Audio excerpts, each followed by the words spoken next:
S. Sahaj Vidhi www.sahajvidhi.in Question 1, 8.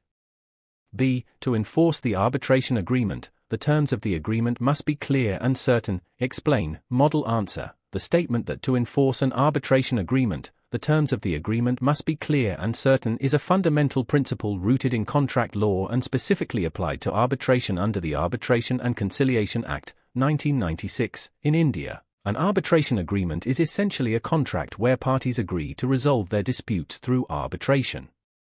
Instead of litigation, what is an arbitration agreement?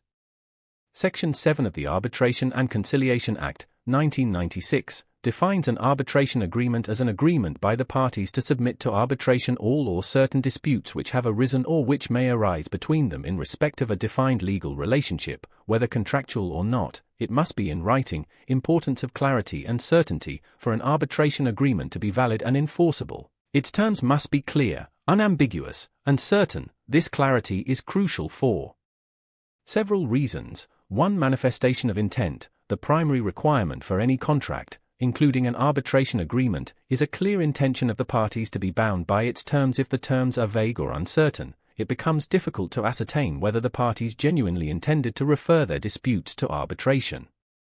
An ambiguous clause might be interpreted as merely an agreement to agree, or a non-binding understanding, rather than a firm commitment to arbitrate. 2. Jurisdiction of the arbitral tribunal. The arbitration agreement is the source of the arbitral tribunal's jurisdiction. If the scope of disputes to be referred to arbitration is unclear, the tribunal's authority to adjudicate specific matters can be challenged. For instance, if an agreement states a dispute may be referred to arbitration, it might be interpreted as optional, not mandatory, thereby undermining the tribunal's jurisdiction. 3. Scope of disputes. The agreement must clearly define what disputes are covered. Common phrases like all disputes arising out of or in connection with this contract are generally considered clear. However, vague descriptions of disputes can lead to protracted litigation on the arbitrability of specific claims, defeating the purpose of arbitration, which is speedy resolution. For identification of parties, while usually clear from the main contract, any ambiguity regarding which parties are bound by the arbitration clause can render it unenforceable against certain entities.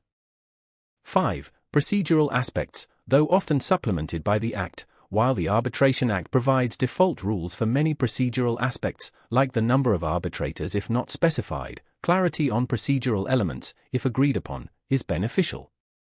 For example, number of arbitrators. While the Act provides for a sole arbitrator if not specified, explicit mention avoids initial disputes. Seat a venue of arbitration equals. This is critical as it determines the supervisory court for challenging or enforcing awards.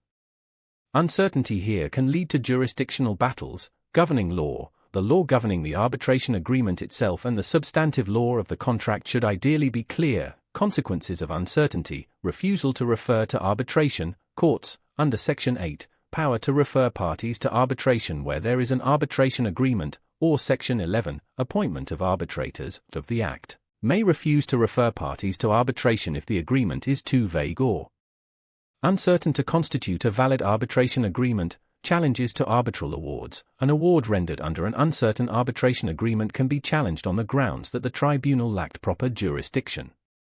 Delay and increased costs. Ambiguity inevitably leads to preliminary disputes and litigation over the validity and scope of the arbitration agreement, thereby negating the benefits of arbitration. Speed and cost effectiveness. Voidness under contract laws. In extreme cases, an arbitration agreement that is fundamentally vague or uncertain might even be held void under Section 29 of the Indian Contract Act, 1872, which states that agreements, the meaning of which is not certain, or capable of being made certain, are void. In conclusion, while courts generally adopt a pro-arbitration stance and strive to uphold arbitration agreements, the foundational requirement of clarity and certainty in its terms remains paramount. A well-drafted, unambiguous arbitration agreement is essential for its effective enforcement and for realizing the benefits of arbitration as an alternative dispute resolution mechanism. Please visit our website www.sahajvidhi.in for more content. Key